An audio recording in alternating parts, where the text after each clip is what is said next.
guys so you can see everything is done. Right guys, can you hear the sizzling sound? And you've got this, look at the filling and everything, beautiful.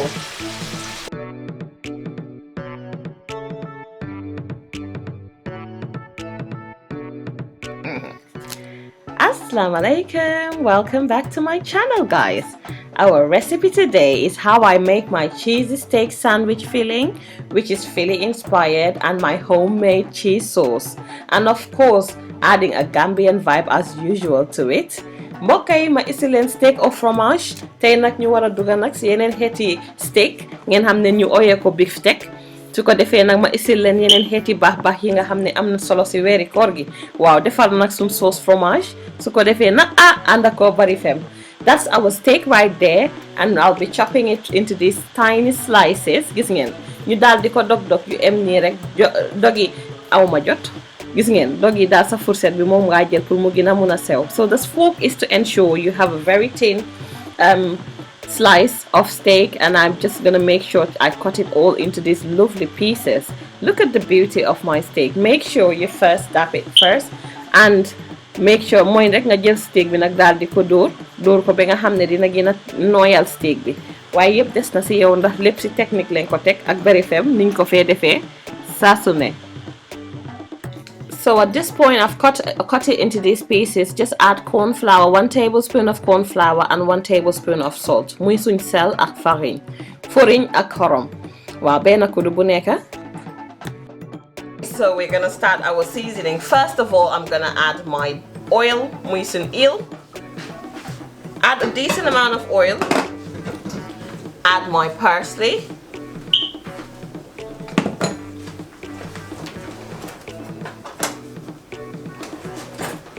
And this is my black pepper as well. Bear in mind I've added salt and a bit of corn flour to the steak. This is to ensure it doesn't get dry easily. Okay, kon nag gis ngeen ne sun persil la fi def diwlin ak poobar. So muy poivre, persil, eel. That's my ginger, 1 tablespoon of ginger and 3 tablespoons of garlic. Okay, now you know it. So we're going to mix in this. I'm gonna add a tablespoon, which is 2 teaspoons of balsamic vinegar. It's really nice with your steak. It doesn't give it any form of taste, but it gives it that sweetness and just beautifies the flavor. Bring out that goût. Voila. Seasoning. Muy sun nokkos bu ne muut rek ngeen xam ko nokkos fem mu ngi si biir Barrifemme kitchen. I've already shot a video of this seasoning, but I always add it to anything. So this is 2 tablespoons of my green as well, and I'm going to be adding my mustard. So I've got my Dijon mustard. I always love my Dijon mustard in my steak, so I'll be using the Dijon. I'll add a tablespoon of Dijon and a half. So 1.5 tablespoons of Dijon mustard. You can use any other mustard of your choice, but this is the one I always prefer and I absolutely love it. So we're going to give this a mix. Good mix. Beefsteak bi rek ni ma leen ko waxee sa beefsteak bu ne muut nga dog ko dog yu sew nag su ko defee nag ñu defal nii suñ seasoning. Gis ngeen seasoning bu neex saf. So any greens of your choice, mun nga def sa beneen seasoning, green seasoning, which is marinade verte. But this is the base we're going to be using. I'm gonna be adding my steak now.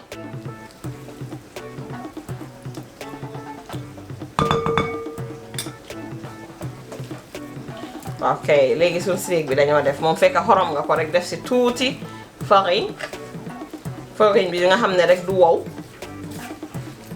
Okay.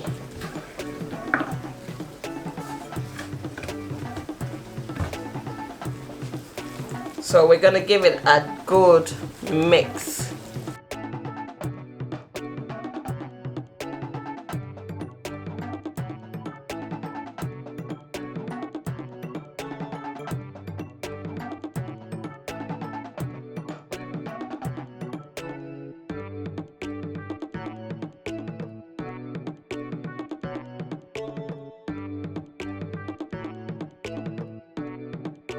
just to flavor my oil. I always love to do this.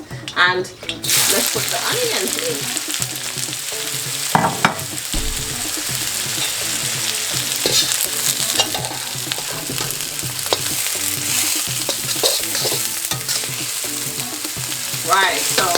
Right, you can see we're getting it brown here, so we just need it a bit caramelized. Gis ngeen li ñoo ngi daal liñ ci nama mooy ñu xal koo dem ba mel ni lu brown mu dem ba maro dañ ko xala rosi tuuti waaye rosi bi du daal kasam. So this is my green chili pepper, this green chili pepper. So I've just cut about a few green chili peppers and I'm just going to add it here. This is to ensure that it gives it that kick. It depends if you like spice. If you don't like spice, don't add it there. Then just caramelize your onions and put it aside. If you like spice, I think this would be a great idea, and it goes with the steak so well. Right, so this is done. I'm going to take this out. This is too mignon. Caramelized. So this is well caramelized now. I'm just gonna put it in here, put it in a side bowl, and put it on the side. Okay, and we'll come back to this. I'll show you what we do with it next. Just bear in mind I added a tiny bit of oil. We don't need a lot of oil.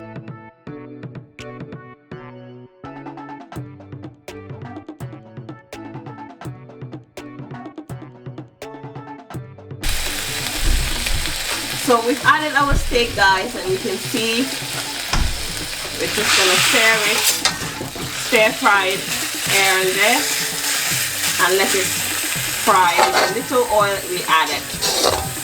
Okay, so gis ngeen sun biftek bi nag def nañ ko nii moom nga bàyyi nag mu génnee ñoo génnee ndoxi boppam di fryal boppam. So it has a little amount of oil, but this is okay because once it renders its own water, it will make the oil will render up. So you can see the water has started rendering, and our favorite word, ooh la la, magnifique. So look at the beauty of this. Oh, oh, oh, oh. Lan. It's a mushroom flavored. Can you see soy sauce? So I'll add 2 tablespoons. This is to ensure it gives it color. If you have a brown sauce, you can add it as well. Just a little amount to give it color and give it a good taste as well. Because so we're just gonna leave it to fry for itself.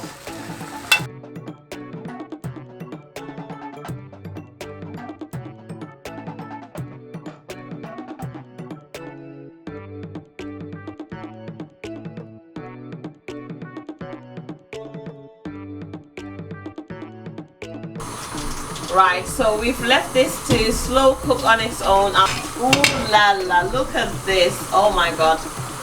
It's slowly cooking on its own and it's rendered all this water. Is again water mane la bu ci def ndoxi bopam la am te ndoxi bopam bi dina gëna defa ko rek nga bay ko muy dégga jaama di felale di def liko saf kon look gis ngeen li. So look at how beautiful this looks. It depends what meat you're using. If it's lamb, it should be cooked by now. It's beef, so it's gonna take a bit of time, so it's up to you. Beef tek lay use muy yapp nak ngeen xamne nak mom moy gëna gawa. Right guys, so you can see it has rendered its own water and I'm just going to leave it to slow cook. So okay, mbokay gis ngeen ni nak toga nañ ko fim nekk bay ko rek muy temi nanka di baxal bopam. Ñu ñew jublu nak ci suñ sauce. So we're moving on to our cheese sauce. Just melt a tablespoon of butter and I'm going to muy sun beurre and I'm going to add 1 tablespoon of flour, muy farine. So mix it up together. Moy nga jaxas ni sa beurre be farine bi. Gis ngeen butter be farine bi mom nga jaxase ni rek ba nga gis ne jaxasona. So at this point, once you get this consistency from the butter and flour, this is when you add the milk. Nga dal nak di ci def sa meew. Gis ngeen. So once you add the milk, you give it a good stir. Muy meew bi meew bu em rek nga njëkka def rek nanka nga do di jaxase. Okay, so once you see that it's got this consistency, it's too thick, you can add more milk and keep stirring it until you get a better runny consistency. Gis ngeen. So ay jaxas dal mom dafa ni la wara mel. de jaxas ko farine bi ba nga dem ba gis ne nag jaxasoo na su dee nee na dafa far torop nga yokk meew bi bàyyi ko ba mu xala bàyyandeku waaye far na tuuti nga daal di def sa fromage muy cheese. So we added the cheese. I'm using the mixed spice cheese mooy nag suñ fromage boo xam ne bu la neex rek su la neexee nga def sa cheddar or parmesan, any cheese of your choice you prefer, but I prefer the special mixed cheese and it's the spicy one as well. Su ko defee nag gis ngeen. Wow, look at how cheesy it looks. Wow, okay, suñ sauce nag pare na fi mu nekk ñu mën a dem jublu si leneen. So let's move on to our steak. Right, so everything is done. Look at how gorgeous this looks. Absolutely beautiful. The oil is rendering on top and the steak is falling off the bones. I'll just show you one. Gis ngeen fi mu nekk dem na ba nga xam ne ngeen. Can you hear that? Sizzling sound. Ooh la la. Look at how gorgeous this looks. And what we're gonna do is we're gonna be adding our onions on top. Right, so moving on to our tortilla wraps, you can see we just cut it to in the middle. This is the samosa filled cheese steaks. Wow, okay, gis ngeen sa wrap bi moom nga jël dog ko si digga. Waaw, sun bagage yaa ngi nii nag. First off, we're gonna add our cheese sauce onto the tortilla wrap. You can see spread it around muy sun sauce fromage. Moom nga jël daal di ko si riib nii. And once we've done that, we take the flour water. Just add a little bit of flour in water. This is to ensure you can close it nicely. So you can use normal water or flour water to make sure it closes. Gis ngeen ndoxa foriñ rek ngay def ni pour mun koo tëj soo paree nga daal di def nag boor yi yëpp nga toppa ko. And then we start the folding. So you first make a triangle and make the other triangle, but make sure you put it in the middle to ensure it closes at this point. Can you see the tip of the triangle? Gis ngeen, that's the perfect way of making it. Nii daal nga ko jëlee lemee ko lem bi, gis ngeen ni ma leen ko woon su ko defee nga ibi ko nag. This is when you open it. This is when you put the filling inside, add the lamb to it, the steak to it, and then you can add more cheese. This is if you're a cheese person. I love cheese in my house, but it's totally up to you. So you can see I added more of the filling again, and then you can add more cheese on top and then garnish it. I've also added the onions on top into the steak, so bear that in mind as well. Make sure everywhere is closed, and we're just going to fry it, or you can air fry it. Gis ngeen nga daal di ko saf-saf bu em. Right guys, can you hear the sizzling sound? I'm actually frying on in the background because it's almost Iftar, and that's why you can't hear the sizzling sound. So Aisha, you can add the steak slices. We're first gonna add our cheese sauce first. So gis ngeen cheese sauce bi nag muy fromage, sauce fromage bi moom nga njëkk a def.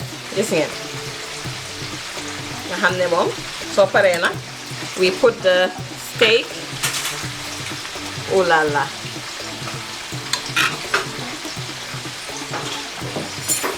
Yeah, and then we drizzle the caramelized onions on top. I'll just give you a better zoom. Can you see? And then we add the cheese sauce. Absolutely gorgeous. Look at this. Ooh la la. I can't show you what it looks like. Absolutely gorgeous. Can you see the cheese in between? So if you want it to melt more, you just got to leave it to fry but longer, and you've got this. Look at the filling and everything. Beautiful. Voilà, mbokk yi lii laa leen isiloon